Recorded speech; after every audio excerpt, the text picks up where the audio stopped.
ശ്രീ ഗുരുഭ്യോ നമഃ. വാസ്തവം വാസ്തുശാസ്ത്രത്തിലേക്ക് എല്ലാവർക്കും സ്നേഹ സ്വാഗതം. ഇന്ന് എന്നോടൊപ്പം പ്രഭിത പ്രദീപ് ചേരുന്നു. നമസ്കാരം. വീടുകളിൽ തൂക്കുകളൊക്കെ കത്തിക്കാൻ പാടില്ലെന്ന് ചിലരൊക്കെ പറയാറുണ്ടല്ലോ, അതിനെന്തെങ്കിലും യാഥാർത്ഥ്യമുണ്ടോ? അതില് ഒരു യാഥാർത്ഥ്യവും ഇല്ല എന്ന് വേണം പറയാൻ. കാരണം വീടുകളിൽ തൂക്കുവിളക്ക് കത്തിക്കാൻ പാടില്ല എന്ന് ഒരു ഗ്രന്ഥങ്ങളിലും വായിച്ചിട്ടോ അങ്ങനെ ഒരു അറിവ് എനിക്കില്ല.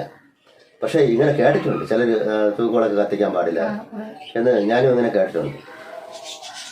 തൂക്കുവിളക്ക് കത്തിക്കാൻ പാടില്ല എന്ന് പറയാൻ തക്കവണ്ണം തൂക്കുവിളക്ക് അത്ര കുഴപ്പമുള്ള ഇതാണോ? കാരണം തൂക്കുവിളക്ക് നമ്മൾ ഉണ്ടാക്കുന്നവന് എന്തിനാണ്? പക്ഷെ ഇതിൽ വേറൊരു കാര്യമുണ്ട്. എങ്ങനെയെന്ന് വെച്ചാൽ തൂക്കുവിളക്ക് കത്തിക്കുമ്പോൾ ആ വീട്ടിലുള്ള ഏറ്റവും പൊക്കം കുറഞ്ഞ കുട്ടിയുടെ നെഞ്ചളവിൽ താഴ്ന്നേ ദീപം വരാവും. അതായത് പൊക്കം കുറഞ്ഞ ഒരു കുട്ടി ഉണ്ടെങ്കിൽ ഈ വിളക്കിന്റെ അടിവശത്തെ നിഴല് നെഞ്ചളവിന് താഴെ പതിച്ചുകൂടാന്നൊരു നിയമമുണ്ട്. മനസ്സിലായില്ലേ? അപ്പൊ നമ്മളത് മുതിർന്നവരായാലും കത്തിക്കുന്ന സമയത്ത് അവരുടെ നെഞ്ചിന്റെ അളവിനും താഴ്ത്തി ദീപം നിൽക്കത്തക്ക രീതിയിൽ കത്തിക്കാവൂ എന്നാണ് പറയുന്നത്. കൊച്ചുകുട്ടി ഉണ്ടെങ്കിൽ അവരുടെ അത്രയും പൊക്കം കുറയ്ക്കണം, അല്ലെങ്കിൽ ആ കുട്ടിയെ കയ്യിലെടുത്തോളണം. ഇന്ന് അടിവശത്തെ നിഴല് ഒരു കാരണവശാലും പാടില്ല എന്ന് പറയാറുണ്ട്. അല്ലാതെ കത്തിച്ചുകൂടാ എന്നുള്ളതല്ല, അങ്ങനെ കത്തിച്ചുകൂടാ എന്ന് പറഞ്ഞിട്ടേ ഇല്ല. നമ്മുടെ വീടുകളിൽ എത്ര തിരിയിട്ട് വിളക്ക് കത്തിക്കുന്നതാണ് ശുഭകരമായിട്ടുള്ളത്? അതിനൊരു ശ്ലോകമുണ്ട്, ഞാൻ കേട്ടിട്ടുള്ളത്.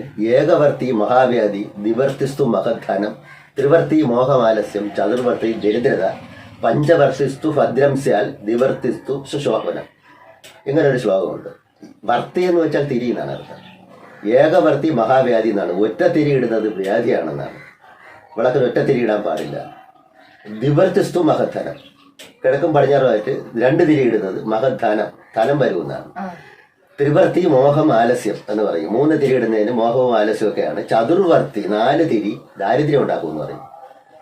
പഞ്ചവർത്തിസ്തു ഭദ്രം, 2 തിരി കഴിഞ്ഞാൽ പിന്നെ 5 തിരിയാണ് ഏറ്റവും നല്ല. ദിവർത്തിസ്തു ശോഭനം, വീണ്ടും ആവർത്തിക്കുന്നുണ്ട്. രണ്ട് തിരി ഇടുന്നത് ശോഭനമാണെന്ന്. അപ്പൊ 2 തിരി ഇടുന്നതിന് ഗുണകരവും 5 തിരി ഇടുന്നതും ഭദ്രമാണ്.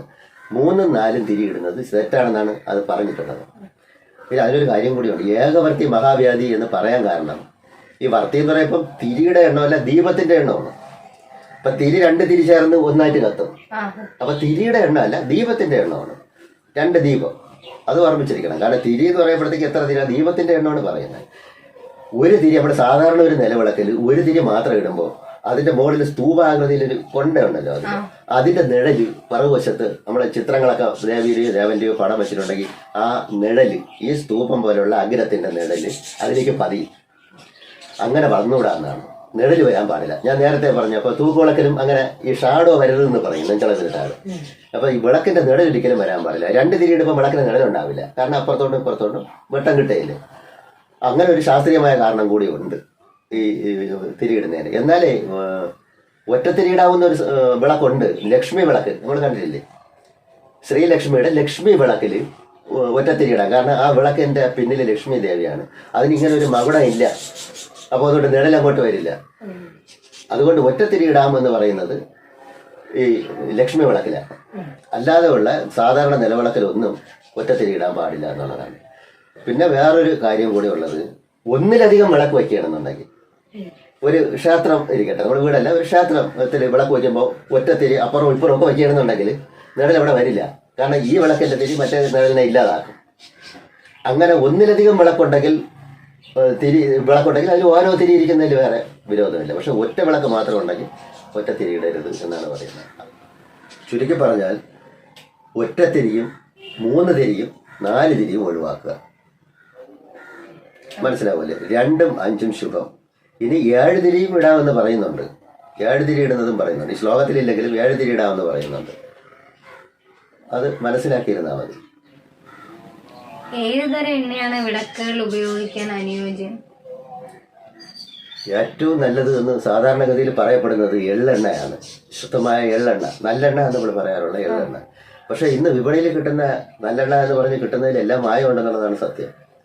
കാരണം ശുദ്ധമായ എള്ളെണ്ണ ഇന്ന് വിപണിയിൽ കിട്ടുന്ന ആ വിലയ്ക്ക് കിട്ടുകയില്ല.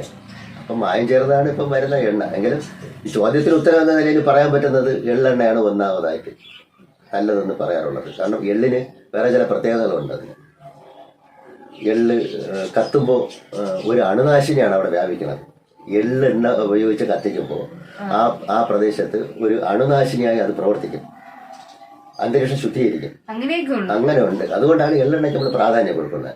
വെളിച്ചെണ്ണയെക്കാളും നല്ലത് എള്ളെണ്ണ എന്ന് പറയുന്നത്. അപ്പൊ ഹോമത്തിൽ നമ്മൾ എള്ള്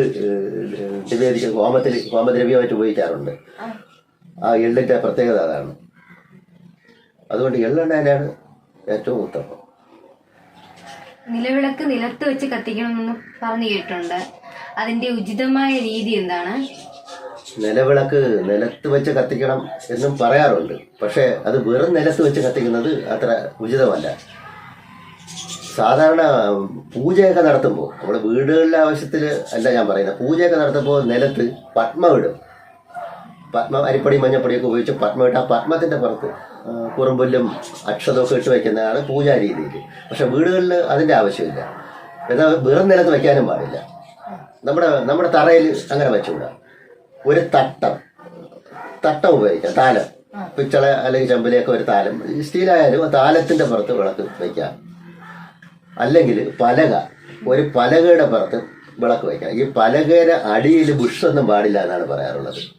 അതായത് പലക പൊക്കത്തിന് ചെയ്യാൻ പാടില്ല. പീഠം പോലെ ഉയർത്തി ചെയ്യുകയോ അടിയിൽ ബുഷ് വെച്ച് ഒരു എയർ സർക്കുലേഷൻ അടിയിൽ കൂടെ പോകരുതെന്ന് പറയാറുണ്ട്. തറയിൽ സ്പർശിച്ചിരിക്കണം. അങ്ങനെ ഒരു പലക, പീഠപ്പലക പോലെ, വെറും പലക, ആവണ പലക പോലെ, അല്ലെങ്കിൽ അത് സാധാ ഒരു പലക തറയിൽ സ്പർശിച്ച് വെച്ചുകൊണ്ട് അതിൻ്റെ പുറത്ത് വിളക്ക് വയ്ക്കാം.